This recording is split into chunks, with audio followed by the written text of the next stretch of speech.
পৃথিবীর অন্তকালে আমার মনে একটা স্বপ্ন জেগেছিল। স্বপ্নটা কিছুটা এমন ছিল যা পূরণ করতে করতে মনে হয়েছিল পায়ের জুতোই খসে যাবে। তাই ভেবে আর চেষ্টাই করিনি। হ্যাঁ, আমি কথা বলছি 2012 সালের, যখন আমি মুম্বাই মানে স্বপ্নের শহরে প্রথম পা রেখেছিলাম, যেখানে প্রতিটি মোড়ে একটা স্বপ্ন শ্বাস নেয়। আর সেই শ্বাসকে অনুভব করতে বেরোতে না বেরোতেই আমার ছোট প্রথম মোবাইলটা হারিয়ে যায়। দুঃখী হৃদয় নিয়ে দাদার গাড়িতে উঠে বসলাম, আর রেডিও চালু হয়। আর সেই রেডিওটা শুনতে শুনতে হঠাৎ মনটা ঠিকও হয়ে যায়। তখনই মাথায় এলো, যদি কিছু হতে হয় তবে এটাই হই। তারপর আর কি, পৃথিবী ধ্বংস হলো না, আর আমার স্বপ্নও পূরণ হলো না। কিন্তু কিছুদিন ধরে মনের কোনো কোনায় সেই পুরনো ভাবনাটা আবার করা নাড়ছে। একটু পিছনে ফিরে তাকালাম, দৃশ্যটা কিছু এইরকম। থিয়েটার আর্টিস্ট, টিভি হোস্ট, নিজের পরিবারের পার্সোনাল কনসালটেন্ট, কত চরিত্রে অভিনয় করলাম, কিন্তু আর যে আর হতে পারলাম না।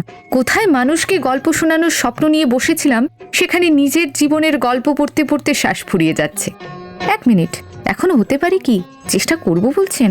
যাতে মরার পর ভূত হয়ে স্টুডিওর আশেপাশে না ঘুরে বেড়াতে হয়। তাহলে শুরু করা যাক এক নতুন চরিত্রের যাত্রা। যেমন উইলিয়াম শেক্সপিয়ার বলেছিলেন, পুরো দুনিয়াটা একটা রঙ্গমঞ্চ, আর এখানে প্রত্যেক পুরুষ আর নারী কেবল অভিনেতা এবং অভিনেত্রী। তাহলে এই ভাবনাকেই সেলুট জানিয়ে দেখতে থাকুন, শুনতে থাকুন আর অনুভব করতে থাকুন কেচ্চা সিনেমা।